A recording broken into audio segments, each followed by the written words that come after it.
Welcome back to the channel with me, Clem Boogie. Week 17 of this NFL season. We're heading to the finish line, at least towards the playoff line.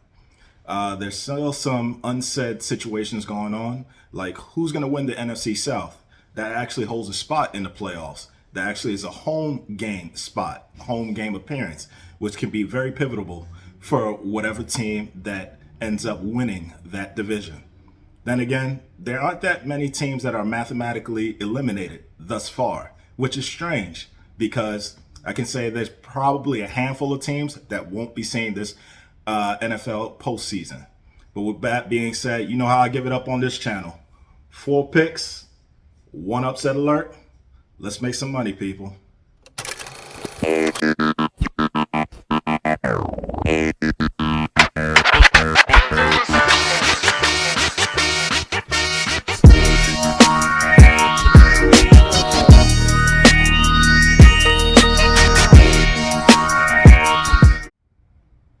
First game up is the Detroit Lions versus the Chicago Bears.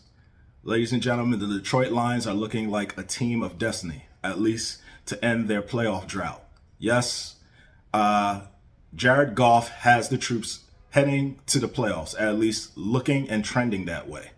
They have a high-powered offense. Their defense leaves a lot to be desired, which they get engaged into these high-scoring, barn-burner type offensive games that they've been involved in this season, but it's worked out to their advantage. They've been able to outgun plenty teams week after week. One thing you can say is with their coach, they play for the man. They are, they have his imprint all over them. He's hard-nosed. He used to be a linebacker in his playing days, and Coach Morgan has really been guiding his troops in the right direction. On the other side, you have the Chicago Bears. Another disastrous season. Wasted season for Justin Fields. It's been on and off for him, although he is circled around an offensive coordinator that knows how to utilize his skill set, and hopefully they gift him #1 target next season. I mean, that seems to be the growing trend. After your third year, you get a go-to target. You get an A.J. Brown, you get a Stephon Diggs, and seemingly your quarterback's career takes off. So we hope for the best for the Chicago Bears and their quarterback, Justin Fields. But as it pertains to this game, look for the Detroit Lions to continue their trend in just stomping all over, scoring all over the place, especially at home in that dome. I don't see any way that Chicago stops them. I think Chicago in totality has just given up. They are more of a demoralized team at this point. They do not have any playoff aspirations. I don't even think they have it in them to play spoiler. So with that being said, I'm taking the Detroit Lions to cover the spread at 6 points. Next game up are the Patriots versus the Dolphins. True rivalry in the AFC East, but not in this game. Tua is out once again with his second or maybe third, or I don't even know how many concussions he suffered this season. That team has done a big disservice. At least the medical staff has done a big disservice to their starting quarterback. With that being said, Teddy Bridgewater will be stepping into the fold and manning the troops this Sunday for the Miami Dolphins.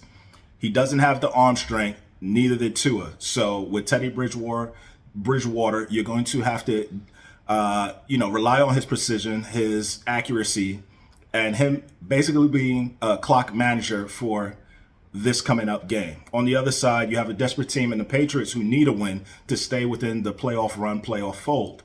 With that being said, Mac Jones has had a disappointing season. I have no idea who's the offensive coordinator on that side of the ball for that team. Coach Belichick just looks tired, beaten up. I just don't think this is what he anticipated. I think a lot of people have to understand he had the greatest, or arguably the greatest quarterback ever to touch the ball for the past 20 years. Once they decided to part ways with Tom Brady, things went absolutely left. I'm not saying that Mac Jones is a bum or a bust, but what I'm saying is he has a tall, challenging task in terms of understanding offensive schemes and managing his stride when it comes to the NFL game. He's not athletic.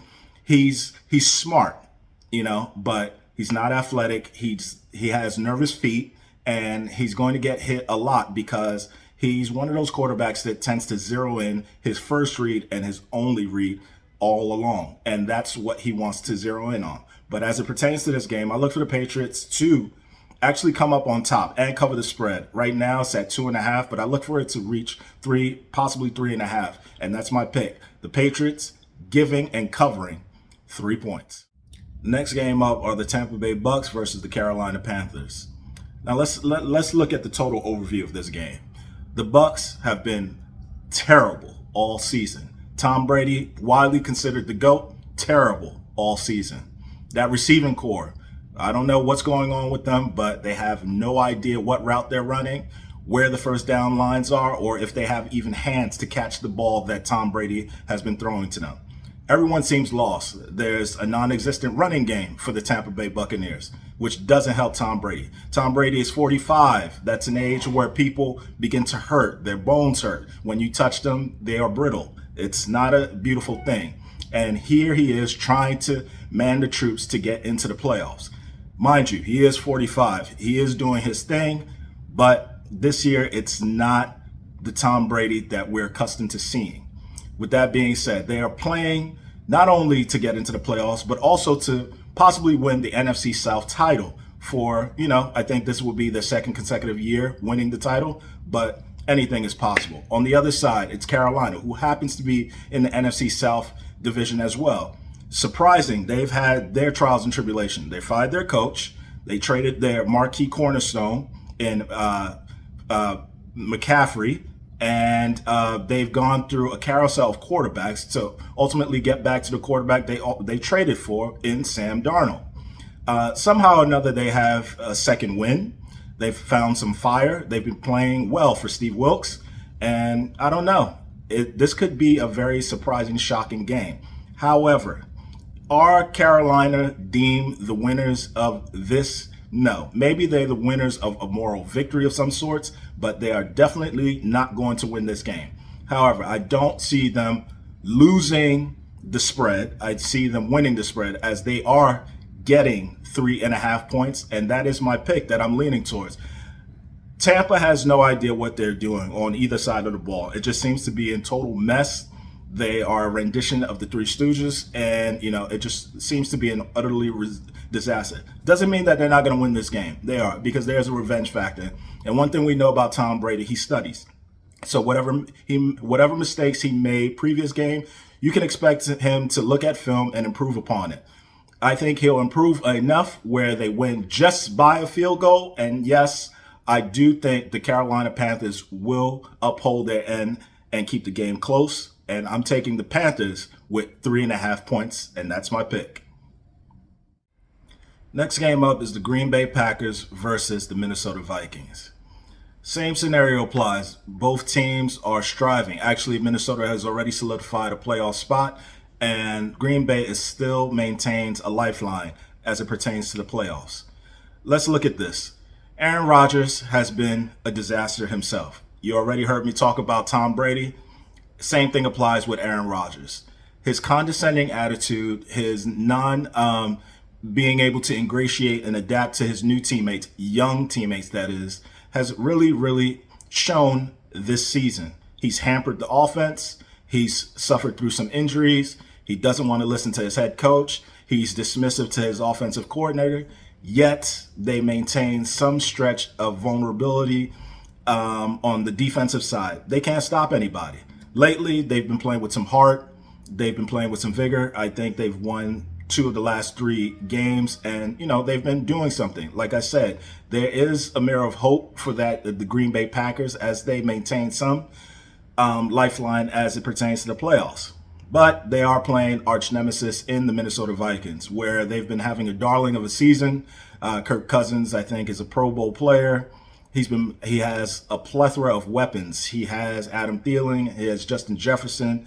He has people all over the place. He has Dalvin Cook in the running back position. He has everything. Their defense is stout. They have Patrick Peterson, who's been drinking from the fountain of youth, and just basically hawking everything that's thrown his way. With that being said, there is a reason why Green Bay is favorite in this game. Why? I tell you why you say is because they're going to win. And yes, they're going to win by a considerable amount of points. In the first meeting of this season, Green Bay was decimated by the connection of Kirk Cousins and Justin Jefferson. Justin Jefferson just ran free. He ran open. He caught everything and anything thrown in his way, his radius, his avenue.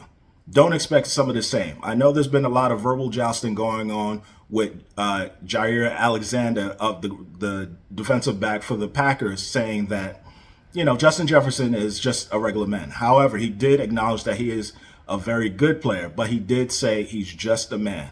And I get it. Both of these guys get paid. They get paid an exorbitant amount of money. What was he supposed to say? Was he supposed to grovel at his feet because he had a great game against him, early on in the season? No, that's not competitive spirit. Jaire Alexander shouldn't be faulted. I see all the memes and all these kind of things trying to make fun of him, clown him. But what is he supposed to say?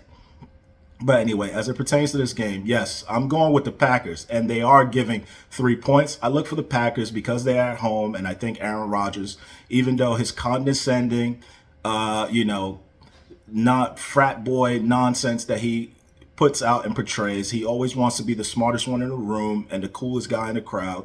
Yes, I understand people have those kind of behaviors, but I feel a way about him. But as it pertains to his skill, you can't deny it. He can sling that rock all over the place. But the caveat is, if he's able to get his way, throw the ball, utilize his receiving core, and utilize his two-head running back system, there's no problem, no doubt, my pick will come through fruition. And yes, I'm picking the Packers to cover the spread at 3 points. My upset pick this week comes by way of the Saints versus the Eagles. Yes, I know Jalen Hurts is going to be returning into the lineup this week. Is it a mistake, or is it, just his will, his passion to get his team and lead his troops into victory, as they are atop of the NFC in totality, and when it comes to points and stuff, and possibly gamesmanship? They have to keep away the Cowboys because the Cowboys are hot on their heels, especially after their last encounter where the Cowboys handled business on Christmas Day and won the game. But anyway, as it pertains to this game, Jalen Hurts is returning, but it doesn't mean that this game is not going to be close. I do have this game closer than what people might expect. I know the Saints are also in a playoff run themselves. They are in that vaunted NFC South where, they are giving away that playoff seeding, but no one seems to be wanting it. No one seems to be reaching it. There's just a lack of effort when it's within reach of any of the teams in the NFC South. They just seem to be fumbling the ball, no pun intended. But with that being said, I look for this game to be extremely close. Like I said, I know Jalen Hurts is back in the game. I know A.J. Brown will be there. I know, they have Darius Slay. They have all their star names going on in Philadelphia. But that's what makes the underdog very hungry in this position. And why I say that is because there's Alvin Kamara. He is still very disturbing to any defense that lines up against him. You can't really plan for someone like Alvin Kamara. You can pass the ball to Alvin Kamara. You can hand the ball to him. You can pitch it to him. He's going to make something happen. Not to mention, he is very, very hard to tackle. And he has very underrated speed because when that boy is in the open field, you ain't catching him. But with that being said, I'm taking the New Orleans Saints. I'm not sure that they'll win the game per se, but however, I do think they'll keep it close enough where it will just land as the game ending on a field goal as the zeros zero in on the clock. And with that being said, I'm taking the Saints, and they're getting 5.5 points, and that's my upset pick. So now, my peoples, you got 4 picks, and you got 1 upset alert. We're getting closer and closer to the playoff time. I don't know how I'm going to devise the playoffs because everything is becoming very, very tricky. As in anything in gambling, that's what happens. But we all gamble at our own risk. Also, I don't advise putting everything on one parlay because guess what? If one of those games loses, you get no money. After that, no one wants to hear that. No one wants to see that. I'm after money. You should be after money. So I implore you, play straight bets. That definitely gives you an opportunity. If you lose one, you never know. You might win 3, as opposed to doing the latter. If you do play the If you do play the parlay system, you might get disappointed. You got to be very, very lucky. But hey, I'm not telling you how to do or how to run your money, nor am I counting your pockets. If you can do it and you have the ability to do it, by any means, do it. But with all that being said, please comment, share, subscribe. I'm here. Talk to me. If you disagree, hey, it happens. We can always agree to disagree. If you want some furthermore advice, or you want some questions about, if you have questions about any other games that I didn't cover, reach out. The line of communication is always easy and it's going to be fruitful. So with that being said, next time you're here, I'm here, and that's me, and you're at the channel, Clem Boogie.